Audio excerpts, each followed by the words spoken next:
دیتا ہے، اے ایمان والو انہیں اپنا دوست نہ بناؤ، اس لیے کہ یہودی اور عیسائی آپس میں ایک دوسرے کے دوست ہیں، اتنا بھی کافی تھا۔ لیکن اللہ تبارک و تعالی نے معیار ہی بدل دیا اور اتنا بڑا حکم ارشاد فرمایا۔ اس آیہ مقدسہ نے ہر چیز کو اپنے دامن میں سمیٹ کے رکھ دیا۔ یہودی اور عیسائی کو اپنا دوست نہ بناؤ، اس لیے کہ وہ آپس میں ایک دوسرے کے دوست ہیں، تو بات اتنی بھی کافی تھی۔ لیکن فرمایا اللہ تعالیٰ نے وَمَن يَتَوَلَّهُم مِّنكُمْ، جو تم میں سے انہیں اپنا دوست بنائے گا۔ تمہیں منع کر دیا ہے، ہم نے روک دیا ہے کہ دوست بنانا، اور اگر وَمَن يَتَوَلَّهُم مِّنكُمْ، جو تم میں سے، وَمَن يَتَوَلَّهُم مِّنكُمْ، جو بھی تم میں سے انہیں اپنا دوست بنائے گا فَإِنَّهُ مِنْهُمْ، تو وہ انہی میں سے ہے۔ تمہیں بتا دیا ہے کہ دوست یہودی اور عیسائی کو کبھی دوست بنانا، اور اگر بناؤ گے تو پھر تم، اور پھر جو قرآن مجید نے بات اس آیہ مقدسہ کو جو ختم فرمایا تو فرمایا ان اللہ لا یہدی القوم الظالمین، بے شک اللہ ظالموں کی قوم کو ہدایت نہیں دیتا۔ ظلم کرنے والوں کے نصیب میں ہدایت نہیں ہوتی، وہ ظلم کرتے رہتے ہیں اور انہیں سمجھایا جائے تو مانتے بھی نہیں، اس لیے کہ ہدایت ان کا نصیب نہیں ہوتی۔ میرے بھائی، دنیا میں بد نصیب ہے وہ شخص جو غلطی کرتا ہے اور پھر مانتا بھی نہیں، اور دنیا میں کم ظرف ہیں وہ لوگ، کم ظرف جو اپنے ظالم ہونے کے باوجود ظلم پر وضاحتیں پیش کرتے ہیں، اپنی غلطیوں کا اعتراف کرنے کی بجائے ان پر دلیلیں دیتے ہیں، چھوٹے ظرف کے لوگ۔ اللہ تبارک و تعالیٰ نے فرمایا یہودی اور عیسائی کو کبھی دوست نہ بنانا۔ میرے بھائیوں، میرے بزرگوں، میرے دوستوں، ہمارا دین تعصب سے پاک ہے لیکن تسلب کا حامی ہے۔ تعصب کا مطلب یہ ہوتا ہے کہ کہنا مار دو دوسرے کو، برداشت ہی نہ کرو، اور تسلب کا مطلب یہ ہوتا ہے کہ اپنے دین میں پختہ ہو جاؤ، اپنے دین میں پکے ہو جاؤ۔ اب ہم نا ہر روز نماز کی نیت باندھتے ہیں، اللہ اکبر، سورۃ فاتحہ پڑھتے ہیں، اہدنا الصراط المستقیم صراط الذین انعمت علیہم، اتنی بھی بات بڑی تھی، کافی تھی۔ اے اللہ ہمیں صراط مستقیم پہ چلا اور ان لوگوں کے رستوں پہ چلانا جن پر تو نے انعام کیا، بڑی بات تھی، مثبت بات ہو گئی، منفی بات کی ضرورت نہ تھی۔ لیکن اللہ تبارک و تعالیٰ نے فرمایا کہ جہاں تم مجھ سے یہ دعا مانگو نا کہ صراط الذین انعمت علیہم، یا اللہ ان لوگوں کے رستوں پہ چلا جن پر تو نے انعام کیا، انبیاء، صلحاء، اتقیاء، صوفیاء، اولیاء، جہاں یہ دعا مانگنی ہے نا، ساتھ ایک اور بات بھی تم نے کرنی ہے، وہ کیا ہے؟ غیر المغضوب علیہم ولا الضالین، اے اللہ ان سے ہمیں بچا جن پر تیرا غضب ہوا، ان کے رستے پہ نہ چلانا جن پہ تیرا غضب ہوا اور جو گمراہ ہو گئے۔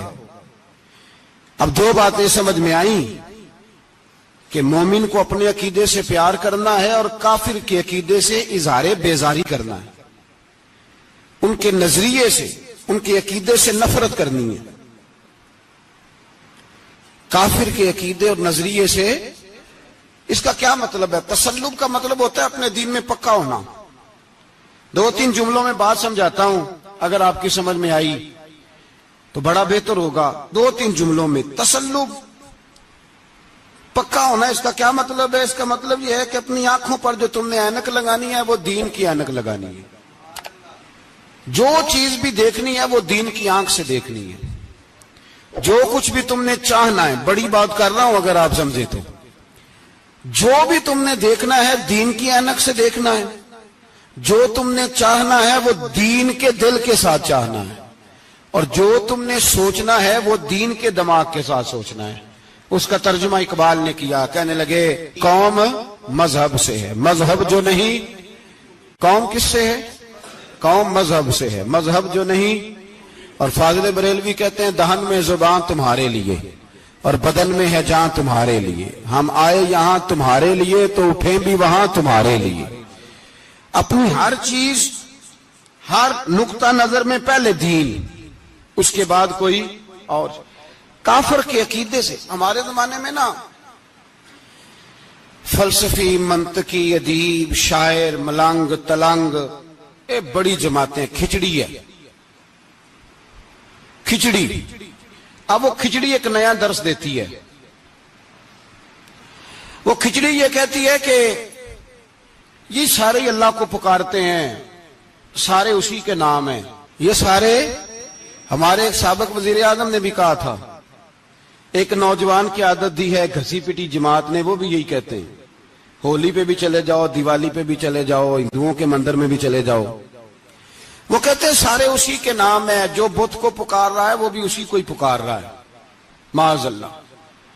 جو رام رام کہہ رہا ہے وہ بھی اصل وہی ہے. وہ بیوقوف ہو. اگر بت کو پکارنے والا بھی کسی نہ کسی رنگ میں اللہ کو ہی پکار رہا تھا معاذ اللہ، تو پھر نبی پاک صلی اللہ علیہ وسلم کو کیا ضرورت تھی بتوں کا مقابلہ کرنے کی؟ تم نے تو سارا دین ہی مشکوک کر دیا. ہر شے مشکوک ہو گئی. جو بتوں کو پکار رہا ہے وہ بھی اسی کو پکار رہا ہے، جو رام کہہ رہا ہے وہ بھی اسی کو کہہ رہا ہے، جو پتھر پوج رہا ہے وہ بھی. کیا تماشا لگایا ہوا ہے. اللہ تبارک و تعالیٰ تو اتنا غیور ہے، وہ کہتا ہے ان اللہ لا یغفر ان یشرک بہ ویغفر ما دون ذلک لمن یشاء. میں ہر چیز بخش دوں گا، میرے ساتھ کسی کو شریک نہ بنانا، میں اس کی معافی نہیں دوں گا. اللہ کے پیارے پیغمبر حضرت عزیر، جناب عیسیٰ علیہ السلام کو جب لوگوں نے معاذ اللہ خدا کا بیٹا کہا تو رب تبارک و تعالیٰ نے قرآن پاک کی آیتیں نازل فرمائی.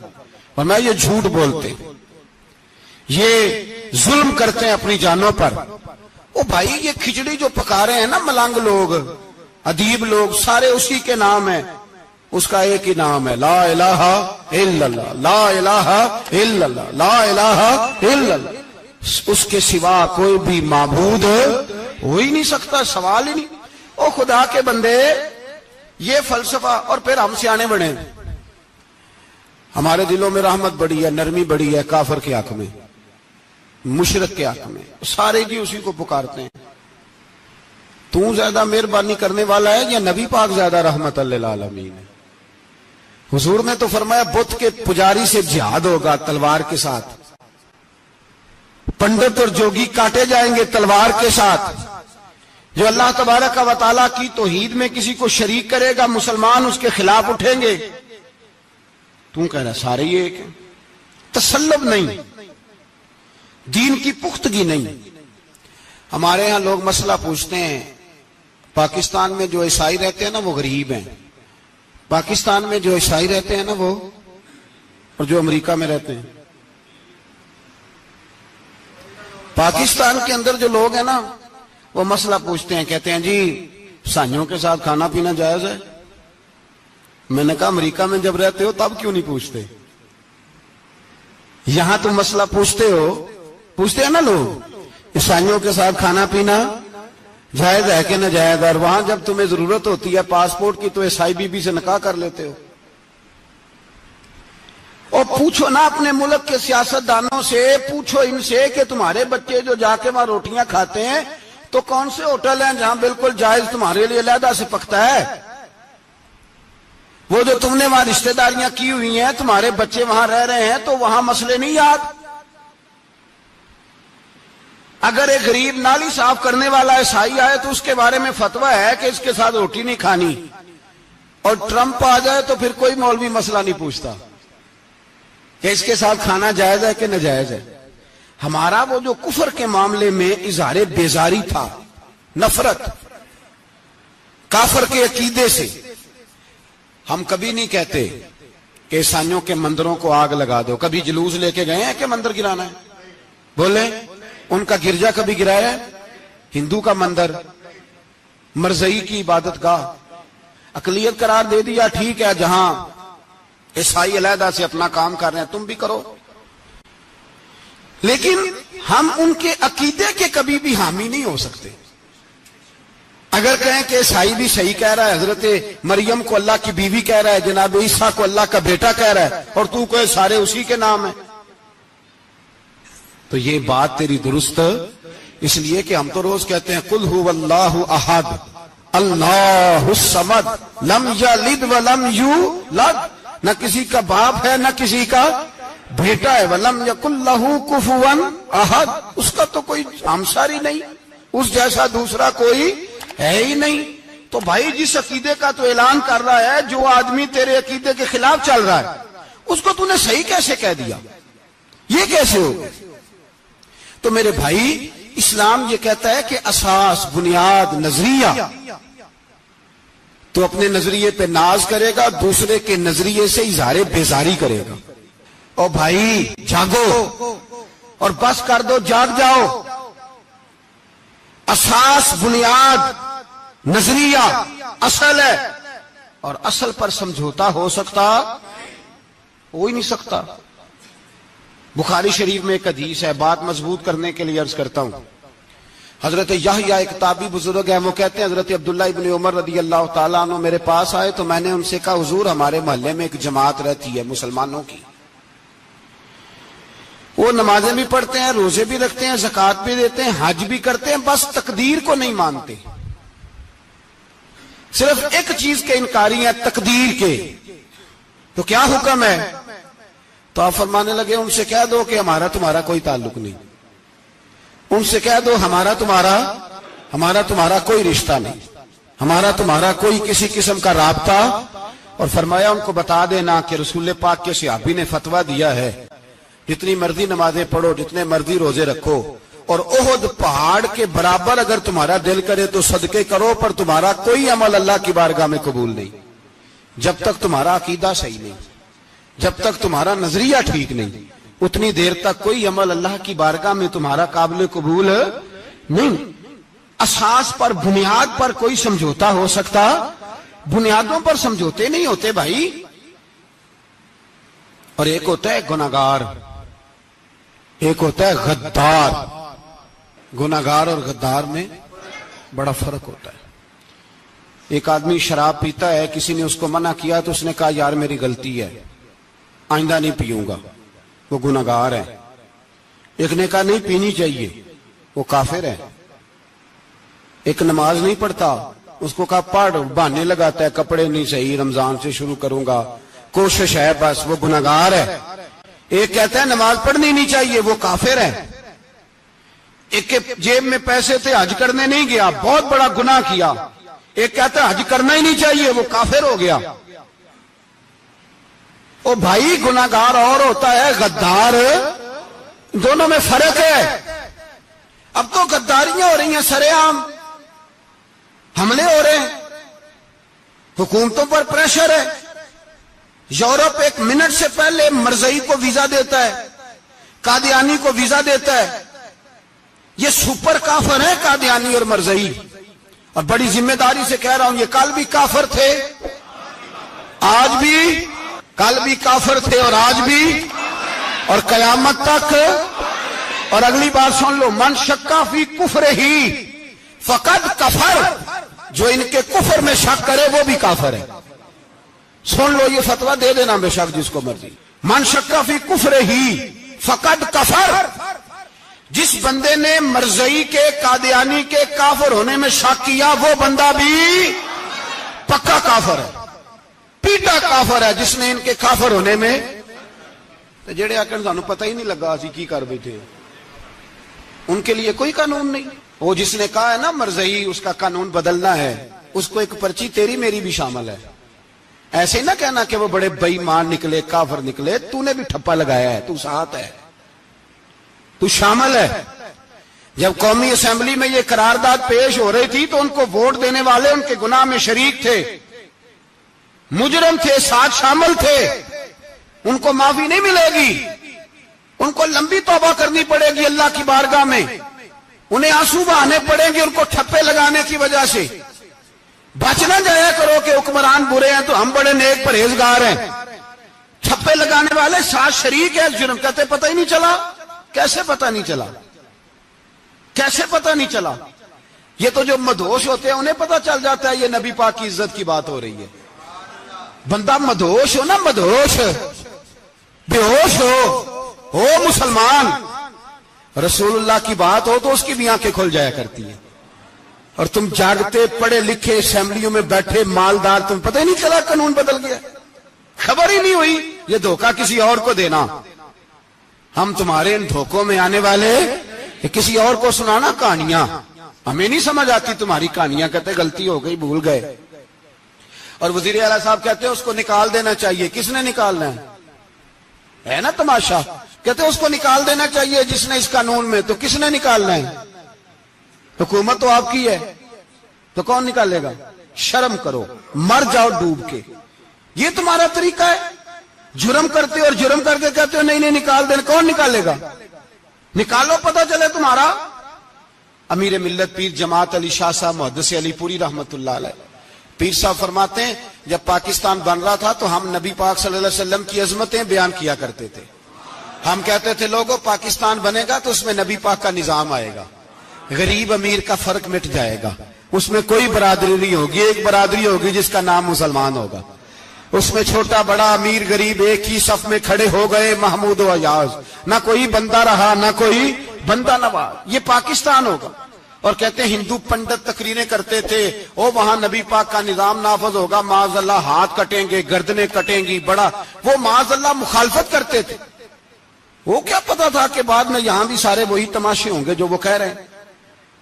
تو پیر صاحب کہتے ہیں کہ جگہ ہندوؤں کا جلسہ تھا، ہندوؤں کا پنڈت تقریر کر رہا تھا، وہاں سارے ہندو بیٹھے تھے. تو اس پنڈت نے نا تقریر کرتے کرتے نبی پاک کی شان میں کوئی بے ادبی کر دی معاذ اللہ. چونکہ سارے ہندو تھے، کوئی مسلمان نہیں تھا. ایک ملنگ بیٹھا تھا دور، اس نے دوری ڈنڈا پکڑا ہوا تھا اور کوئی اپنی موج کا کام کر رہا تھا. آپ کو پتا ہے ان کے پاس جو ڈنڈا ہوتا ہے بڑا رنگین ہوتا ہے، کوئی اسپیشل بنایا ہوتا انہوں نے. تو بیٹھا تھا ملنگ. میں نے کہا بے ہوش بھی ہو نا، جو بے ہوش ہو مسلمان، رسول اللہ کا نام آئے تو اس کی بھی آنکھیں کھول جایا کرتی ہے. تیری بند کی باندھی رہ گئی ہے، کیسے ہو گیا؟ ہاتھ میں ڈنڈا تھا اور وہ اپنے کام لگا ہوا تھا.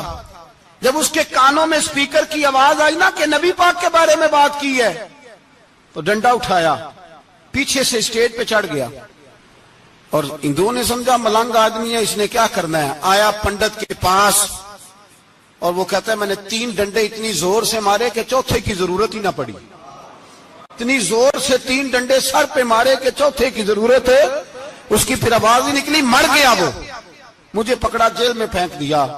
امیر ملت پیر جماعت علی شاہ صاحب کہتے ہیں میں امرتسر کی جیل میں ملنے گیا اور میں نے اس کے سامنے کھڑے ہو کے کہا، میں نے کہا بے لیا، نہ تو نماز پڑھے، نہ تو روزہ رکھے، نہ تو مسجد آئے، نہ تو کوئی اور کام کرے، اور اتنا بڑا تو نے کام کیا، گستاخ مار دیا.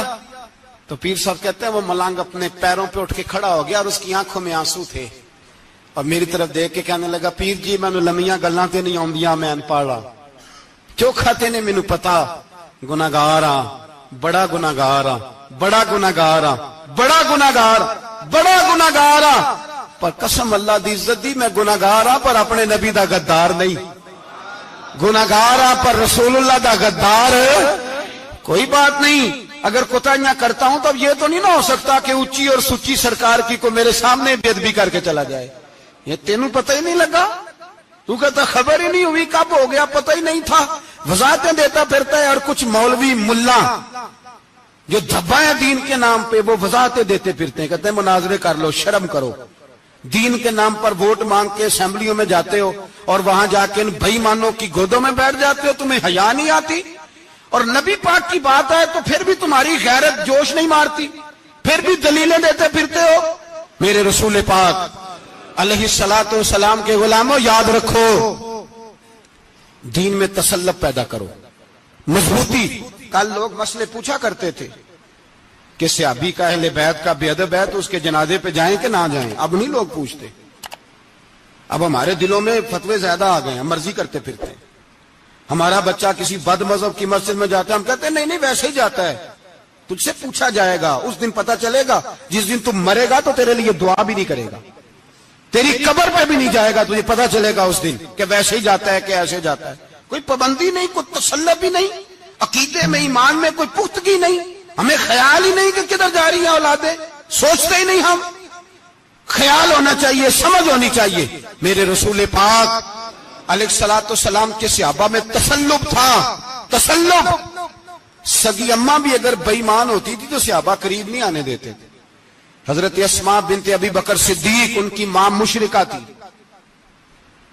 جناب صدیق اکبر کی ایک زوجہ حضرت ابو بکر نے طلاق دے دی. کچھ عرصے کے بعد وہ اپنی بیٹی کو ملنے آئی، ماں بیٹی سے ملنے آئی تو حضرت اسماء بنت ابو بکر کو پیغام بھیجا، کہا بیٹے میں تجھے ملنا چاہتی ہوں.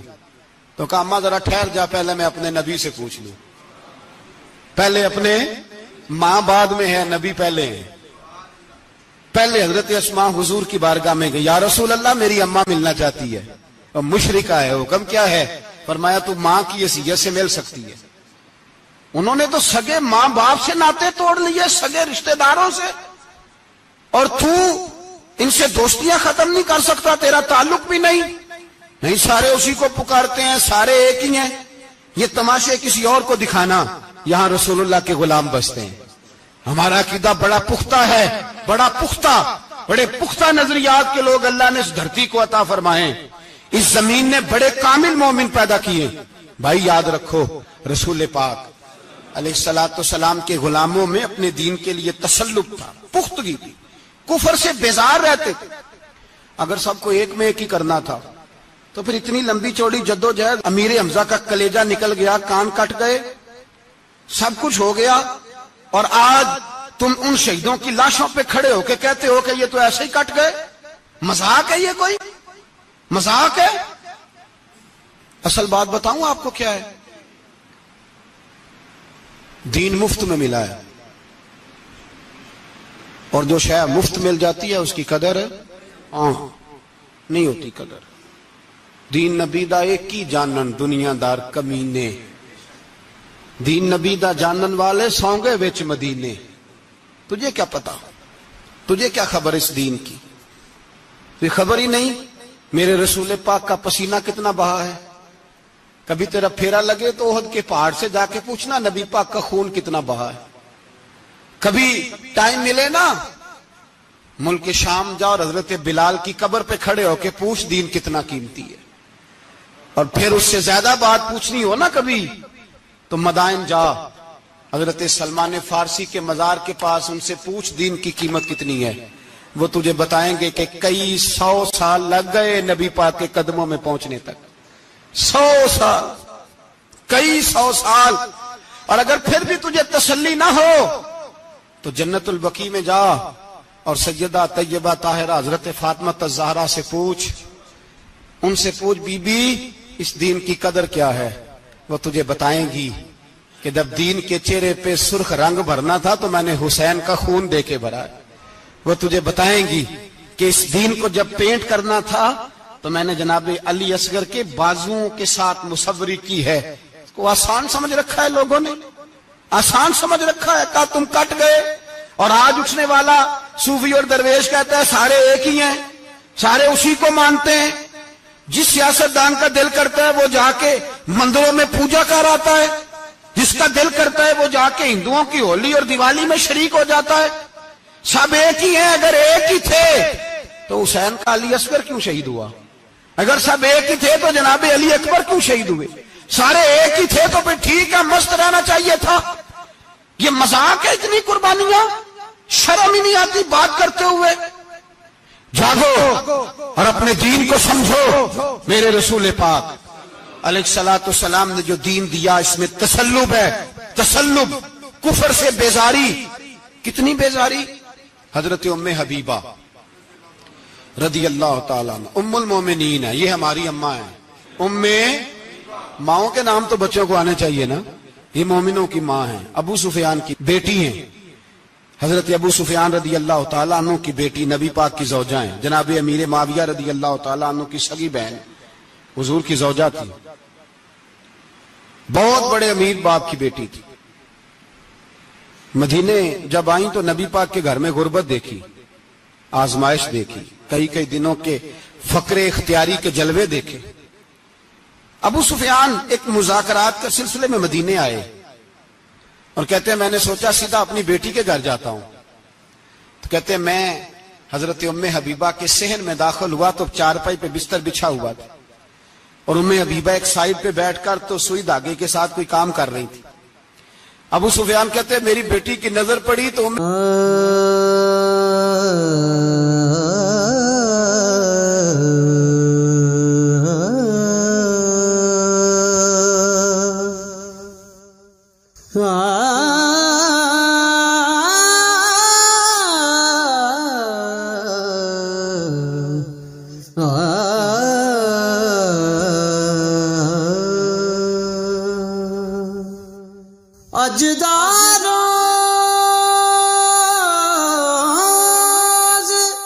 حبیبہ جلدی سے اٹھی، اٹھ کے بستر جو چارپائی پہ بچھا ہوا تھا وہ بستر اٹھایا، لپیٹا، اندر لے گئی۔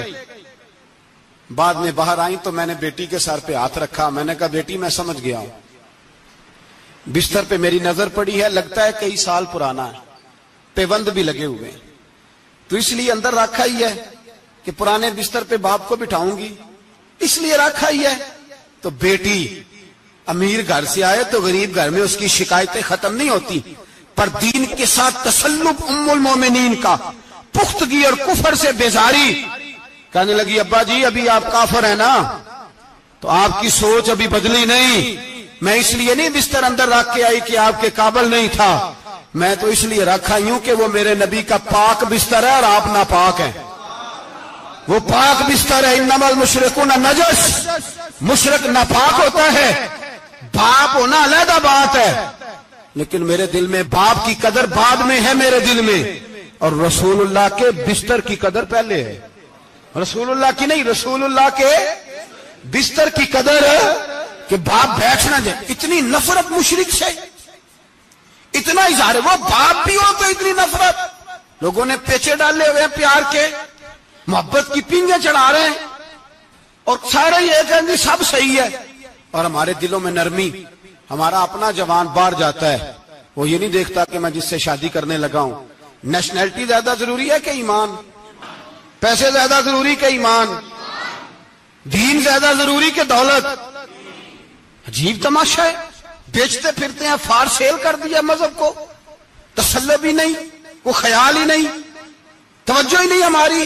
میرے رسول پاک علیہ السلام کے صحابہ جو چٹان تھے دین کے معاملے میں، اپنا پیارا بھی سامنے آتا تھا تو کافر سمجھ کے قتل کر دیتے، اس لیے کہ وہ سمجھتے تھے قوم مذہب سے ہے، مذہب جو نہیں تم بھی نہیں، اگر دین نہیں رہے گا تو کوئی شے باقی نہیں رہے۔ یاد رکھنا، اگر دین نہیں رہے گا، میرے حبیب پاک علیہ السلام کے غلاموں کا یہ حال تھا۔ احد کے اندر افواہ پھیل گئی کہ حضور شہید ہو گئے، حضرت انس بن مالک کے چچا تھے انس بن نضر رضی اللہ تعالیٰ، جب افواہ پھیلی نا حضور شہید ہو گئے تو جناب انس بن نضر اٹھے، تلوار پکڑی، صحابہ سے کہنے لگے یہاں کیوں بیٹھے ہو؟ کہا حضور شہید ہو گئے، ہم کیا کریں؟ فرمایا حضور شہید ہو گئے تو ہم زندہ رہ کے کیا کریں گے؟ یہاں کیوں بیٹھے ہو؟ ہمارا جینا بھی مصطفیٰ کے لیے، مرنا بھی مصطفیٰ کے لیے، اگر حضور علیہ السلام وصال کر گئے تو اٹھو، ان بے ایمانوں سے لڑتے ہیں جنہوں نے مصطفیٰ کو شہید کیا ہے، اٹھو۔ حضرت انس بن نضر میدان میں نکلے، اس طرح لڑے کہ صحابہ کہتے ہیں نہ زخموں کی پرواہ، تیر برستے رہے پرواہ کوئی نہیں، تلواریں چلتی رہی پرواہ کوئی نہیں، ان کے وجود پر نیزوں کے زخم آتے رہے پرواہ کوئی نہیں۔ حضرت انس بن نضر اتنا لڑے کہ شہید ہو گئے، اور جب شہادت کے بعد ان کی لاش دیکھی تو 80 زخم نظر آئے، تلواروں کے، نیزوں کے 80 زخم۔ حضور کے لیے ان لوگوں نے جانیں دے دی، پرواہ ہی نہیں کی۔ یہاں اس مسئلے کو ہمارے ہاں لوگ سمجھتے ہی نہیں۔ ختم نبوت کا مسئلہ بڑا حساس مسئلہ ہے۔ ما کان محمد ابا احد من رجالکم ولکن رسول اللہ وخاتم النبیین۔ ہم ختم بھی پڑھے نا کسی کا تو اس میں بھی ختم نبوت والی آیت پڑھتے ہیں، اس لیے کہ یہ بنیادی مسئلہ ہے۔ ہم لوگوں کو بتاتے ہیں کہ جو مرنے والا گیا ہے نا دنیا سے، وہ نبی پاک کی ختم نبوت کا اعلان کرتا ہوا گیا ہے۔ ہم لوگوں کو یہ بات بتلاتے ہیں، میرے حبیب پاک علیہ الصلوۃ والسلام کی 150 کے قریب حدیثیں ہیں کہ میں آخری نبی ہوں، میرے بعد کوئی نبی نہیں ہے۔ 150 کے قریب حدیثوں میں حضور نے ارشاد فرمایا، جگہ جگہ محبوب پاک نے وضاحت فرمائی کہ میں آخری نبی ہوں، میرے بعد کوئی نبی ہو سکتا وضاحت۔ اور ہمارے علماء نے لکھا ہے جو دعویٰ کرے کہ میں نبی ہوں اور جس بندے نے اس سے یہ کہا کہ چل کوئی دلیل دکھا، وہ بھی کافر ہو گیا، وہ بھی کافر۔ کیوں تو نے یہ سوال کیا؟ یہ حساس نوعیت کا مسئلہ ہے۔ میرے رسول پاک علیہ السلام کے غلاموں نے ایک پیغام دیا ہے ہمیں، اس پیغام کو یاد رکھنا۔ حضرت سعد بن ربیع رضی اللہ تعالیٰ عنہ کو احد کے میدان میں اتنے زخم لگے کہ اٹھا نہیں جاتا تھا۔ نبی پاک صلی اللہ علیہ وسلم نے فرمایا جاؤ کو میرے سعد بن ربیع کا پتہ کرو وہ کہاں ہے۔ صحابہ آئے تو فرماتے ہیں جب ہم ان کے پاس پہنچے تو ان کی روح پرواز کر رہی تھی، آخری لفظ انہوں نے ادا کیے، کہنے لگے ادھر آؤ صحابہ، ادھر آؤ، میری وصیت سن لو۔ ہم قریب گئے، ہم نے کہا شاید بچوں کے بارے میں، اولاد کے بارے میں، گھر کے بارے میں کوئی وصیت کریں گے۔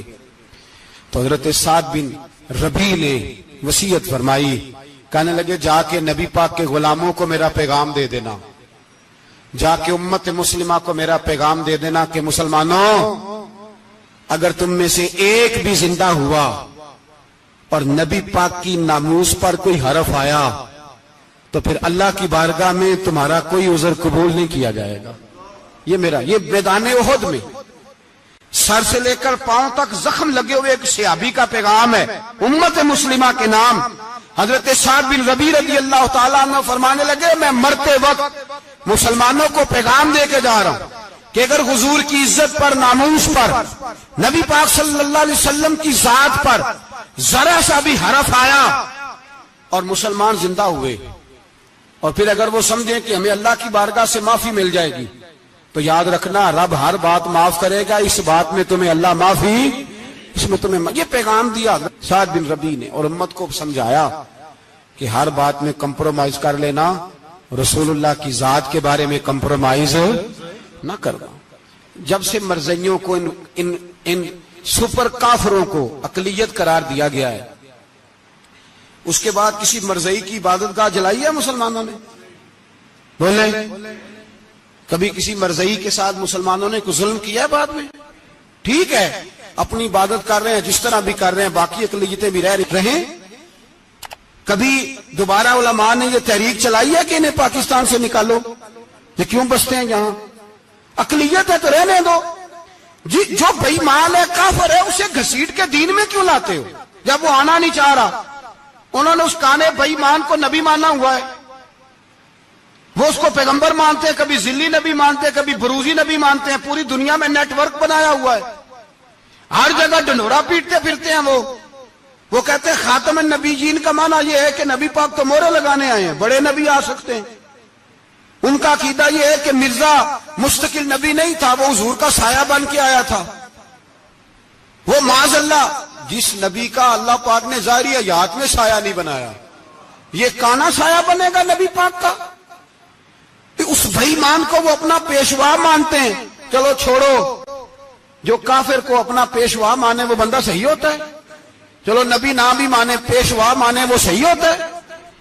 اتنے پکے بے ایمانوں اور کافروں کو تم لوگوں نے گنجائش دینے کے لیے صرف مغربی یہ جو بنانا چاہتے ہیں نا، یہ اپنے اوپر سے لیبل اتارنا چاہتے ہیں کہ نہیں جی نہیں ہم تو سب کو لے کے، وہ تو کئی دفعہ کہہ چکے ہیں جی سارے اسی کو پکارتے ہیں۔ نہ سارے اسی کو نہیں پکارتے، اس کو اگر صحیح پکارتے ہیں تو مسلمان پکارتے ہیں، باقی اس کو صحیح پکارتے کہ جھوٹ بولتے ہیں، ملاوٹ کرتے ہیں، شرک کرتے ہیں، کفر کرتے ہیں، اور اللہ کی بارگاہ میں کفر و شرک کی کوئی معافی۔ یہ دنیا کو بتانا چاہتے ہیں نہیں جی نہیں ہم بڑے نرم ہیں، ہم بڑے ایسے ہیں۔ ہم کوئی نرم نہیں، کوئی نرم نہیں، ہم نرم ہیں رحماء بینہم۔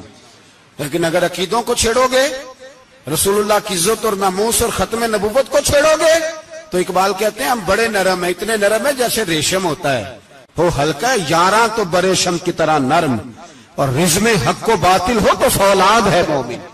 پھر ہم نرم نہیں، پھر ہمارے اندر بڑی سختی ہے، بڑی سختی۔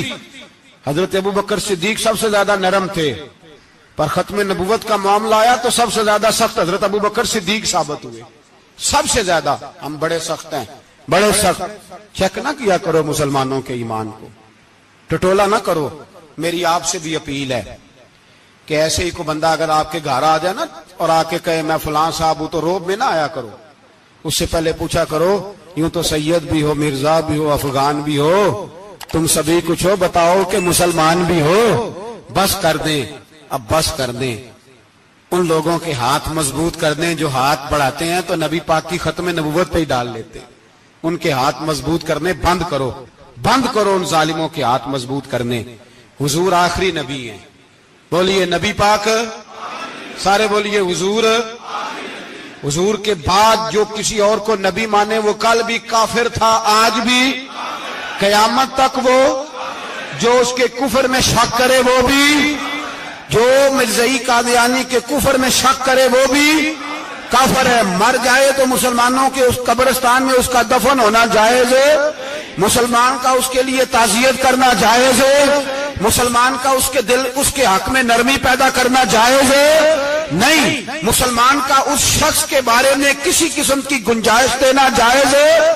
کل بھی کافر تھے، آج بھی کافر ہیں، قیامت تک کافر رہیں گے. مسلمان وہ رہے گا جو کہے گا کہ نبی کی ہر شان کو ہم مانتے ہیں. حضور خاتم النبیین ہے، زبان سے اقرار کرتے ہیں اور دل سے اس پر ایمان لاتے ہیں، وہ بندہ مسلمان رہے گا. ہم حکومتوں کو سمجھاتے ہیں اپنی قبریں خراب نہ کرو، اپنی آخرت تباہ نہ کرو. نہ بس تھوڑا سا وقت ہے، تمہارے باپ دادا مر گئے، ان کا نام بھی کوئی نہیں لیتا، تم بھی دنیا سے جاؤ گے. خدا را ہم تمہیں سمجھاتے ہیں، ہم درد مندانہ اپیل کرتے ہیں، اپنی آخرت بچاؤ. یہ اسمبلیاں چند روزہ، یہ حکومتیں چند روزہ. ادھر جا کے دیکھ لو شدرے میں وقت کا بادشاہ لیٹا ہے لیکن کوئی نہیں جاتا. بادشاہ تھا، اٹھتا تھا تو دنیا اٹھتی تھی، بیٹھتا تھا تو دنیا بیٹھ جاتی تھی. آج ہمارے بہت سارے نوجوانوں کو پتہ نہیں کہ اس کسی بادشاہ کی قبر بھی ہے. بہت بڑا مقبرہ بنا، بڑی سیرگاہ بنی ہے، پر کوئی جاتا نہیں. چند قدم راوی کراس کر کے دیکھ لو، داتا علی اجمیری لیٹے ہوئے. ایک دن کے لیے بھی چھوٹی سی اسمبلی کے ممبر بھی نہیں بنے. میراں نہ امیراں دے دیوے بلدے نہیں صدا فقیراں دے.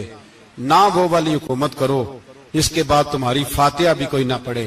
اور جا کے دیکھ لے داتا صاحب کی قبر کے چاروں جانب پھٹیاں لگی ہوئی ہیں. سارا دن ساری رات اللہ کا قرآن پڑھا جاتا ہے، دن رات وہاں درود پڑھے جاتے ہیں، ان کو اصالہ ثواب کیا جاتا ہے.